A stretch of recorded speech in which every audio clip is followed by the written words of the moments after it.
Buenas tardes compañeros y profesora, hoy vamos a presentarles el shock séptico. Los participantes son Dana Mercado, Sofía Roca, Yelena Maiguel y Isabel Álvarez. De la parte teórica, introducción, definición, fisiopatología, causas de infecciones, manifestaciones clínicas, diagnóstico, tratamiento, pronóstico y conclusión.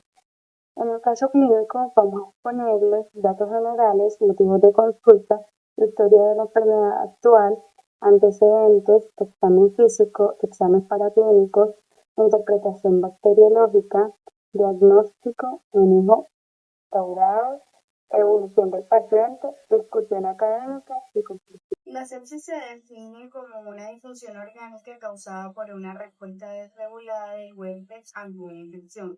Cuando esta disfunción progresa y se acompaña de hipotensión persistente que no mejora con líquidos, hablamos de... Tenemos como definición de choque séptico, es una complicación grave de la sepsis, es una respuesta descontrolada del cuerpo ante una infección. En esta condición, el sistema inmunológico libera sustancias que causan la inflamación generalizada, lo que lleva a una caída peligrosa de la presión arterial y falla multiorgánica. Durante la sepsis, los microorganismos liberan unas toxinas que activan una cascada inflamatoria, provocando dilatación de los vasos sanguíneos y fuga de líquidos al espacio inicial.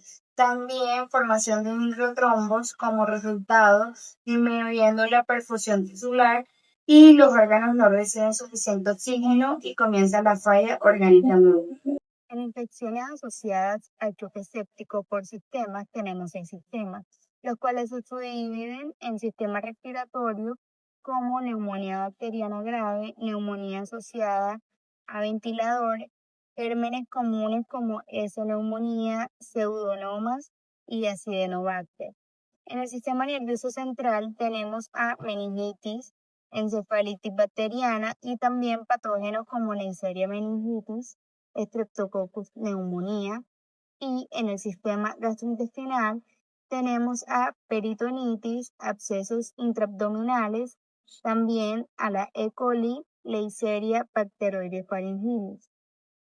En el sistema urinario tenemos que se clasifica por pielonefritis, infección urinaria complicada, parásitos como E. coli, Proteus y Enterococcus. En el sistema cardiovascular tenemos a endocarditis infecciosa, S. aureus, Streptococcus y Streptococcus viridans.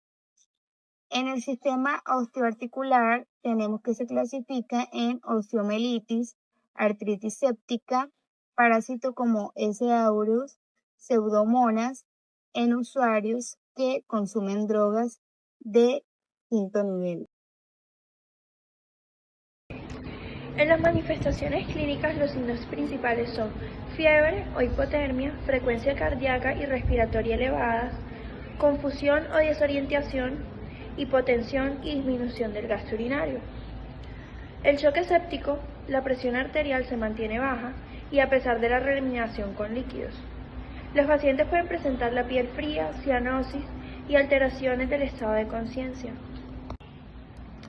El diagnóstico se basa en la identificación de la infección en los criterios clínicos de la sepsis. Se realizan exámenes como los hemocultivos, biomarcadores como la procalcitocina y lactato sérico, y estudios de imagen para localizar el foco infeccioso. Un lactato elevado indica hiperperfusión y mayor riesgo de mortalidad. El tratamiento debe iniciarse inmediato. Incluye administración de antibióticos de amplio espectro. Dentro de la primera hora, reposición agresiva de líquidos intravenosos y el uso de vasopresores como noradrenalina para mantener la presión arterial. También es fundamental controlar el foco de la infección, por ejemplo, drenando abscesos o retirando dispositivos infectados. Hablando del pronóstico y la prevención, su pronóstico depende de la rapidez del diagnóstico y el tratamiento. La mortalidad del choque séptico puede superar hasta un 40%, pero puede reducirse en las medidas preventivas, como el lavado de manos, manejo adecuado de catéteres y vacunación. La educación del personal de salud y la detección temprana son claves para salvar vidas. En conclusión, el resumen es que el choque séptico presenta la etapa más grave de la sepsis, y reconocer sus signos a temprano y el actuar rápidamente puede marcar diferencias entre la vida y la muerte. La prevención, el diagnóstico oportuno y el tratamiento adecuado son los pilares para reducir su alto impacto. Bueno, ahora vamos a presentar el caso clínico. Tenemos una paciente de 25 años, sexo femenino, estudiante universitaria. Su lugar de residencia es Cali y ingresó a consulta el 10 de noviembre del 2025. El motivo de su consulta fue fiebre alta, escalofríos y sensación de debilidad desde hace aproximadamente 3 días. Historia de la enfermedad actual. Paciente femenina de 25 años, previamente sana, que inicia cuadro clínico de 72 horas de evolución, caracterizado por fiebre persistente, escalofríos intensos, taquicardia y malestar general progresivo. A las 24 horas la paciente con dolor lumbar bilateral, disuria y orina turbia con mal olor, por lo cual acude a la automedicación con analgésicos sin mejoría.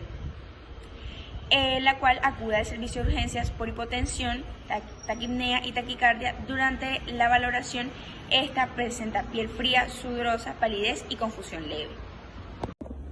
Bueno, en cuanto a los antecedentes, tenemos patológicos sin antecedentes patológicos crónicos.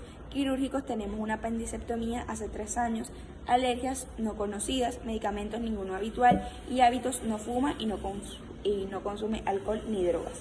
En el examen físico presentamos una temperatura de 39.6, frecuencia cardíaca de 122 latidos por minuto, una frecuencia respiratoria de 30 respiraciones por minuto, una presión arterial de 80/45, tenemos una saturación de 88%, tenemos un estado mental con somnolencia y desorientación en el tiempo. Y tenemos hallazgos adicionales como piel fría con llenado capilar, signos de hipoperfusión periférica y dolor a la palpación de la región lumbar bilateral. Y bueno, en cuanto a los exámenes paraclínicos, tenemos que en el hemograma presentó unos resultados. En cuanto a los leucocitos, se encuentran aumentados en 19.000 milímetros cúbicos. En cuanto a la neutrofilia, podemos observar que hay una desviación hacia la izquierda. Y en cuanto a las plaquetas, estas, a diferencia de los leucocitos, se encuentran disminuidas con un valor de 95.000 milímetros cúbicos. Y la hemoglobina tiene un resultado de 11.5 gramos sobre decilitro. En cuanto a la química sanguínea, tenemos unos resultados de creatinina de 2.1 miligramos sobre decilitro, es decir, que esta se encuentra aumentada. En cuanto al lactato sérico, podemos observar que dio como resultado 4.2 milimol sobre litro, también se encuentra aumentado. Y en proteína C reactiva, este nos dio un resultado de 165 miligramos sobre litro, es decir, que también se encuentra aumentada. En el urocultivo obtuvimos un resultado de crecimiento abundante de Escherichia coli productora de beta-lactamasa de espectro extendido. Y en el hemocultivo, un resultado de positivo para Escherichia coli BLEE a las 24 horas. En la interpretación bacteriológica obtuvimos que la Escherichia coli aislada presenta unos genes BLA-CTM que están asociados a la resistencia a la cefalosporina de tercera generación. En la prueba de sensibilidad, es decir, en el antibiograma, esta mostró una sensibilidad solo a los carbapenémicos y a la amicacina. Diagnóstico: choque séptico secundario a infección sistémica por Escherichia coli BLEE de origen urinario, en este caso por pielonefritis aguda.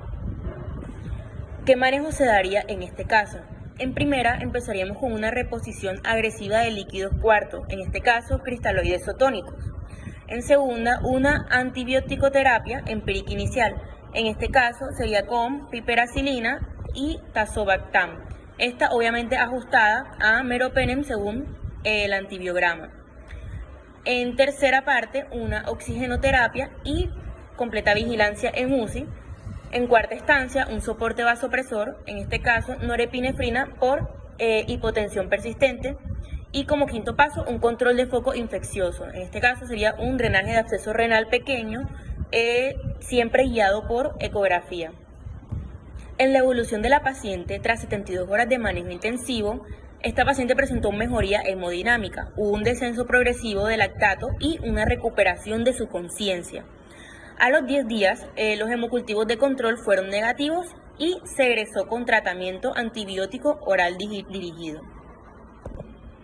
El choque séptico representa a la fase más grave de una sepsis. Esto es definida como una disfunción orgánica que es potencialmente mortal y esta es causada por una respuesta desregulada del huésped frente a una infección específica.